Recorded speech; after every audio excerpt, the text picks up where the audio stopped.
this thing recording? What? So, yeah, how does this work anyway? Oh, I would, you would get a thing to plant it here. Oh, like this? Yeah, so Plant it it can see right there on both the of us. dash? And then what? Just talk and be stupid.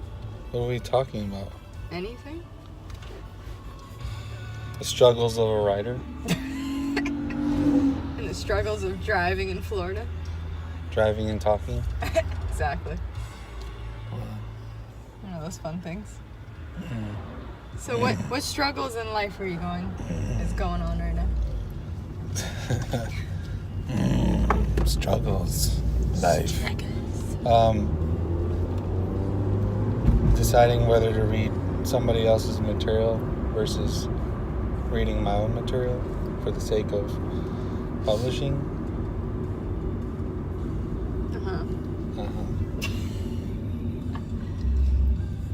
And how do you feel about this?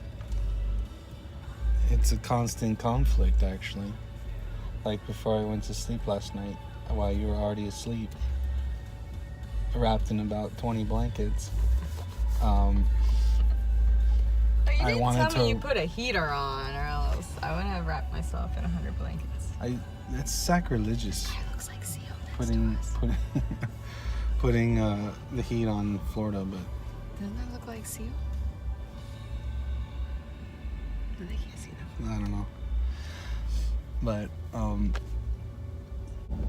while you were sleeping, I had to decide whether if I was going to continue on because my eyes were drooping and all tired and stuff. But I decided to read instead of write my own. I decided to read somebody else's material versus reading my own, even though I had been working on it for a couple hours already earlier that day. So. Isn't there like a time limit on how much you can read your own material and fix it? Like when you get to that point, you're like, fuck this shit. Like, I don't know. I don't think there's really any kind of law in writing. like, isn't there a point where you're like, when you first start, you're like, all right, I'm doing good, I keep going. And then like a few hours later, you're kind of like, let's just let this slide. You forget, like me giving massages in the morning, I'm like, just let this one go off a little stupid. Yeah, there's some And times. then by midday, I'm like, this is the best massage I ever gave. And by night, I'm like, get me the fuck out of here. Yeah, there's times where I'm so tired and I can't keep my eyes open. There's times I've fallen asleep at the computer, that's for sure. I know I that. kind of know that's when it's time to stop, because then I have this pain in my neck.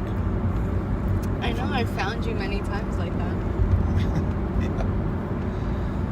I found you one time, you had like a finger pressed on a button and it was like 100 R's, like 1,000 R's on a page. And I was like, alright, maybe it's time to wake him up. Yeah, it's happened more than one time.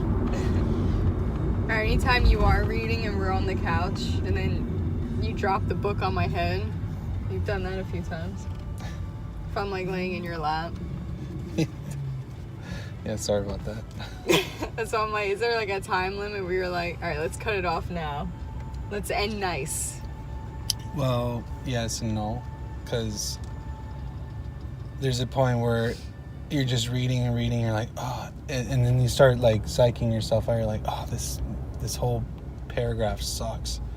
So then I'll read it again, and I'm like, well, no, it's not bad. And I read it again, and I'm like, oh, it's great. And then I get distracted, and I'll read it again, and I'm like, no, it sucks. And it's like constantly that battle going on in my head. That's why it's important that other people read your stuff. Yeah, because I don't do that when I read it. What do you mean? You just read it and that's it? I just find how those words read spelled two and two. Oh yeah, that's child's play. But that's Who cares? like OCD for me. That's I not- see that and I'm like, I read it. That's why it goes to the editor, because they catch things like that. But for like a literary degree person, I would think someone would spell 2 and 2 correctly. Aren't you glad you're marrying an illiterate? Not illiterate. A little bit. Can't even say illiterate. Where is this Starbucks, by the way? It's down the road. You know I'll where tell you Rock where. Island is? I'll tell you where to turn. We passed Rock Island on this road? Yes. One thing I hate about seatbelts, when you stop and you try to move a little bit, it like chokes you. That depends on the driver. Stop, go, stop, go, stop, go. I don't stop and go. It's the drivers around me that stop and go. In the lovely state of, or the lovely area of South Florida. Oh my gosh. Come on, Yukon. Driving in their super huge trucks. I know. Let's just kill our planet. Let's waste our materials. So, how many chapters do you have left to review? That's what it's called, reviewing, right? Not writing. It's called a rewrite. Oh. But you review to rewrite.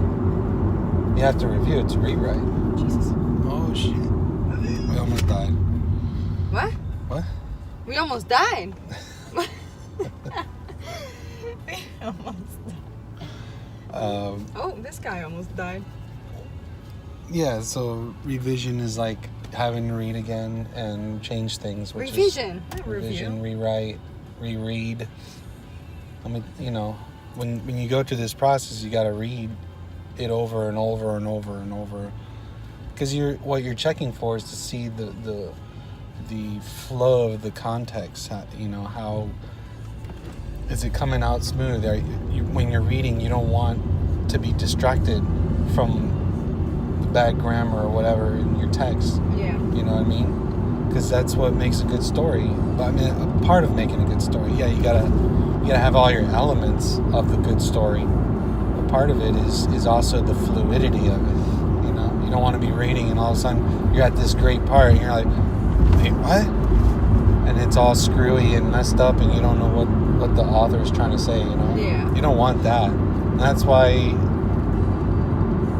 we do what we do. Read it over and over, and it takes so damn long. So, but yeah, I just finished chapter 49 this morning. So that kind of gives you an idea where I'm at. You said you got about like 53, 54, Something like that. 6, 7 Who chapters. knows? Who knows in the end? Especially after it comes back from Deborah. But where you've been reading it, right? Mm-hmm. I'm still on 30. I gotta pack too. And sleep. The big move. Sleeping's overrated.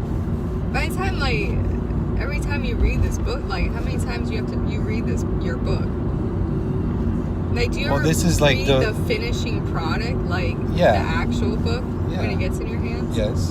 Like when it comes in the mail? Yeah. Yeah. I did that in the last one. Okay. I must have been sleeping too. It always happens. Is it gonna rain or something? Shit better not rain.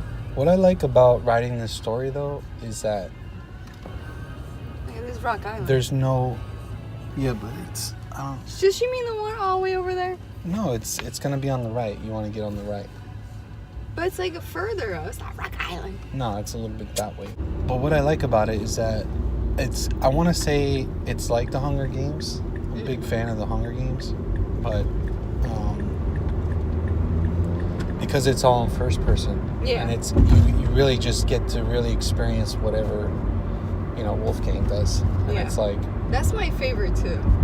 It's like, oh, he's feeling anxiety right now. You really know it, and I can write about that. You know what I mean? Do you think that's easier than your writing in Girl Dragon?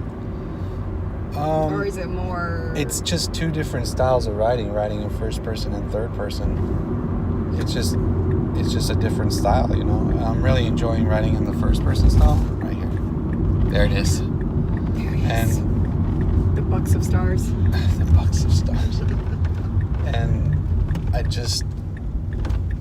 just different, you know. I've already written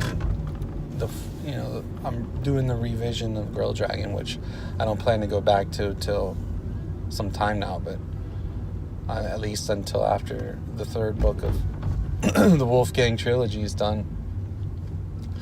But that's another story for another time. I don't want to get ahead of myself here. Exactly. One thing at a time. Right, one thing at a time.